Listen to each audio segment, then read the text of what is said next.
Hello, beautiful. Welcome. So, what wants to come through today? I am here. I am Amanda Baker. I don't really take the time to introduce myself on these videos, so I feel like that's really important. So, if you haven't watched any of my other videos or any of the introductions that I have given, and it's been a while, I am Amanda Baker, and I am a licensed clinical social worker. I'm also a 500-hour trained yoga instructor. I integrate yoga and psychology together, but ultimately, beyond all of those words, beyond all of those labels, I just am. I am me. So I am all of those things, and I'm also not. I don't want to classify myself as an expert, that I am any better at knowing you than you are at knowing you. We are here on this journey, which is what life is. It's a journey. Some people call it a school, like an earth school, how to be human. But we are here to exist, to, in my belief, enhance our relationship with ourselves. Because we come here and we forget. We forget who we are, and we are constantly evolving and expanding and growing and developing. Here's the sounds, the natural sounds of life and nature. I invite them into this video. I invite you to hear them because that is reality. That is the sounds outside of my window.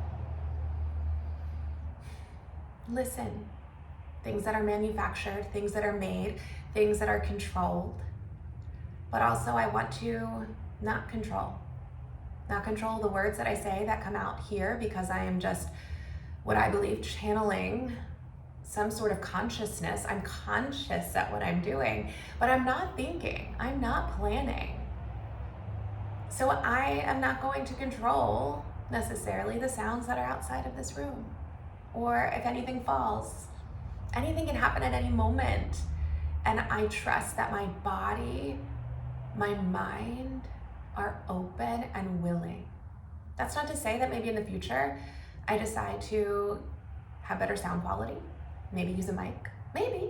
But for now, this is it. This is real.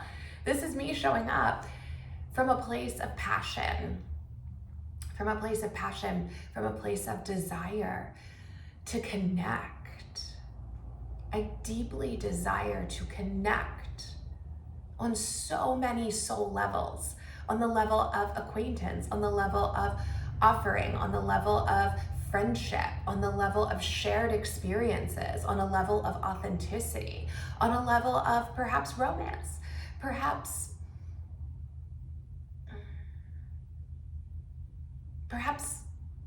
someone shares something of wisdom with me.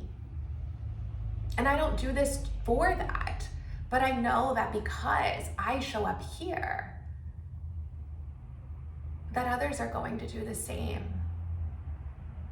To live your passion, which may also be purpose, to self-express, to create, to be and listen to what your heart deeply desires, and to go with it. My heart deeply desires connection. My heart deeply desires authenticity, realness. My heart deeply desires to be allowed to be here in this space, sharing words.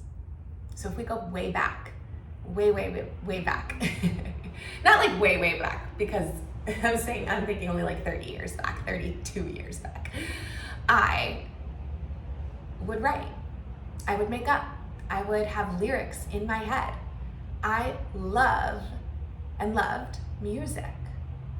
And I would write songs. I so badly wanted to be a part of a band. I wanted to be a singer. I wanted to be a lyricist. And I had this keyboard, and I would make up stuff on the keyboard with the tempos and the beats that were already there, because I had no desire to really learn how to play.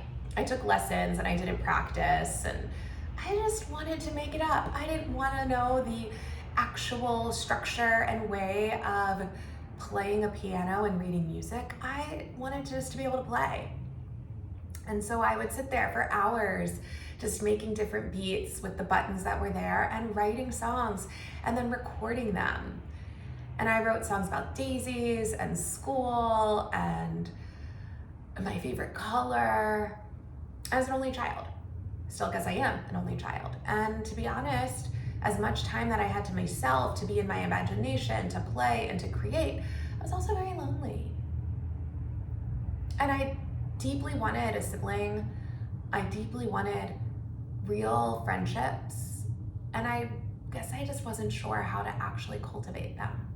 Because the people that I considered to be my best friends or best friend, it was so important to me as a little girl to have a best friend.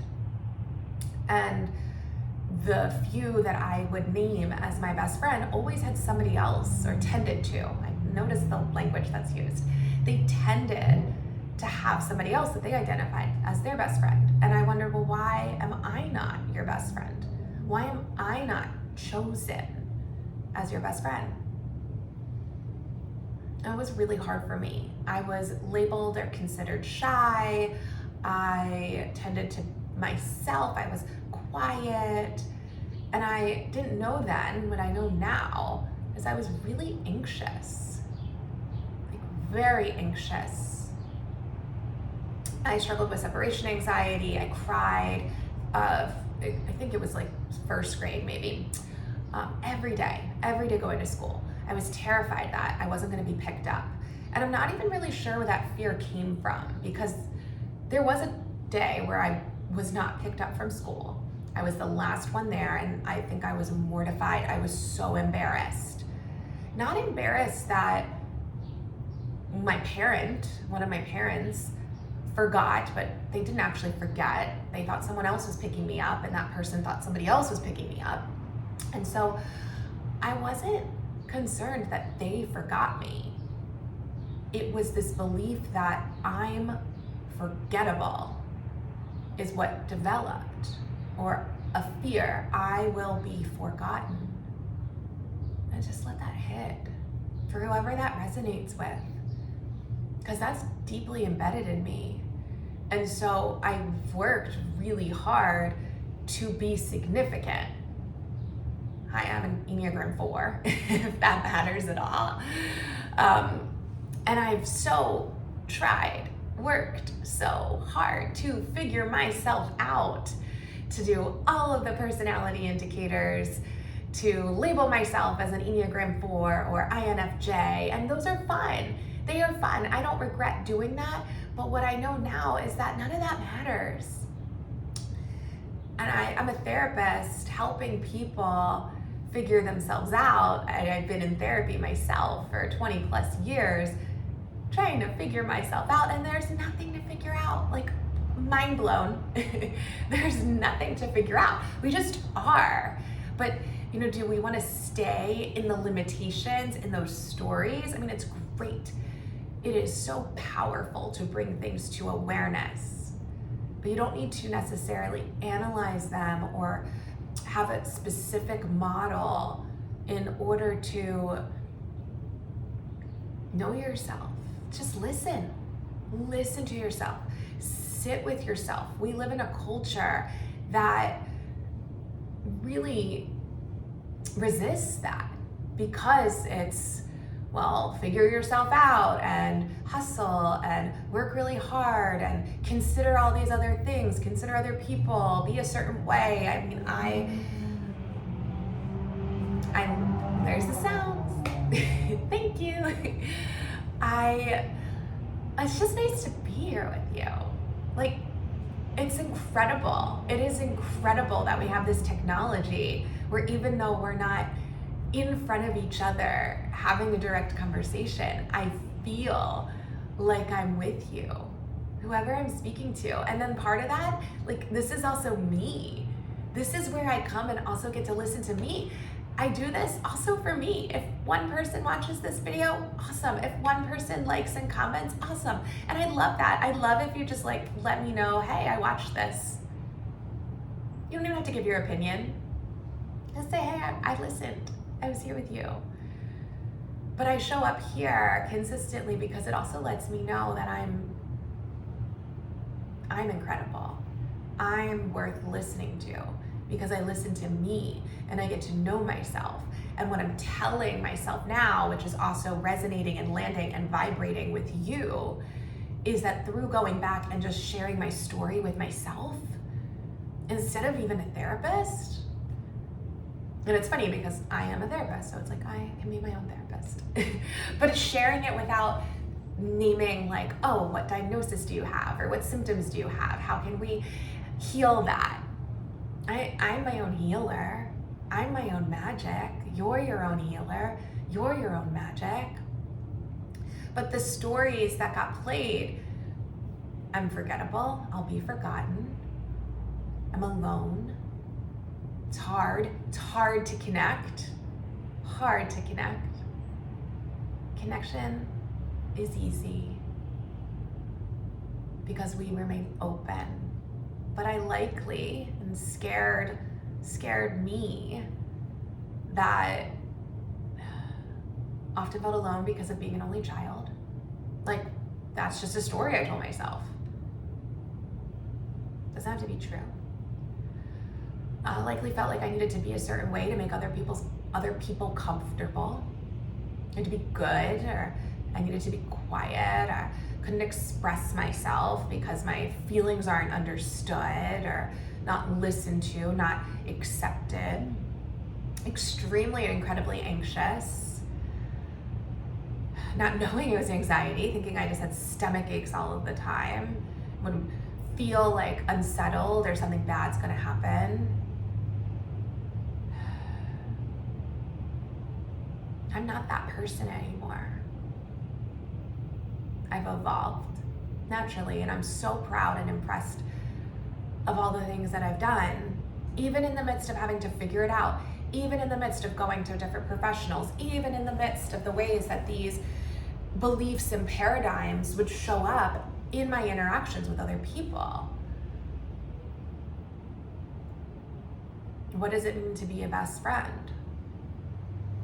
Does it mean that you're chosen, that you are with that person all the time, that they're obsessed with you? No, likely not.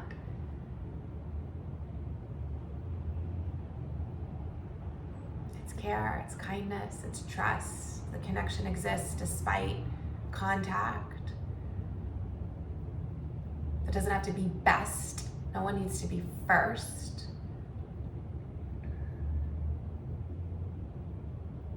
Be your own best friend. And there are others, and there's community.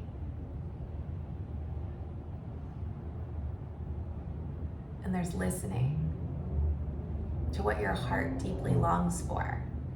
And when you listen to that, if it's connection, then the first thing to do is connect with self and connect with the energy outside of you. Whether that's a earth energy, a godly energy, galactic energy, and my imaginary friend. I have an imaginary friend. Like, how creative. It is so creative. I've also been really hard on myself, really mean to myself throughout this journey. And I can feel and know that you have too. What is your story? The story that you used to tell yourself? And what's your new one? My new one is pretty simple. My new one is that I live as me, and I listen to my heart's desire and trust and know that I'm taking guided action just from that resonance, from that energetic state. And it is to connect. Connect through community, connect through people, connect with a pet, connect with energy, connect with the experience, connect with your hobbies, to self-express. Expression is so important, and it is incredible that we have these ways to express now more than ever. That my words, even though so much is beyond words are powerful.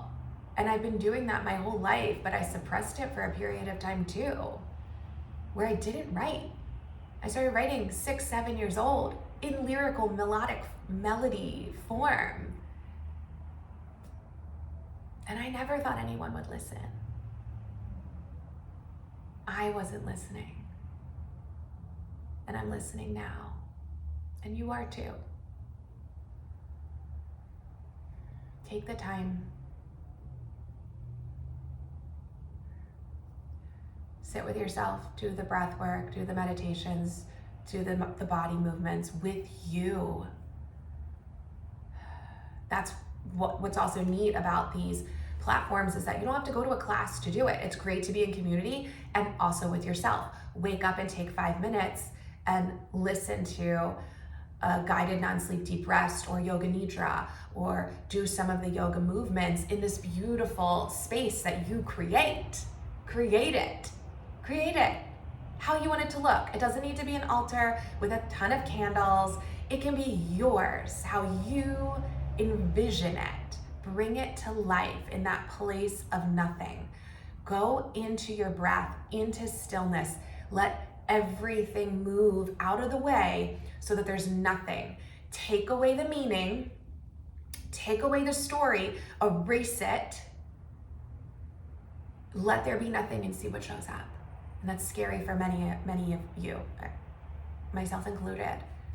Keep showing up for you, be consistent. Through that's gonna come the most powerful connection, abundance, and love that you've ever experienced. You don't even know yet. But I have faith in you. So, check out the rest of my videos. Come be a part of Alchemize if you're not already a part of it. I'll probably post this there. So the people who are already in Alchemize are like, I'm here, awesome, you're listening. But Alchemize group is a course and community where I offer all of this wisdom, guided meditations, yoga, channeled messages. We also meet online or in person if you're local 2 times a month. We share, we create, we work together. It's amazing. Take the time to be with yourself and also take the time to be with community. You amaze me.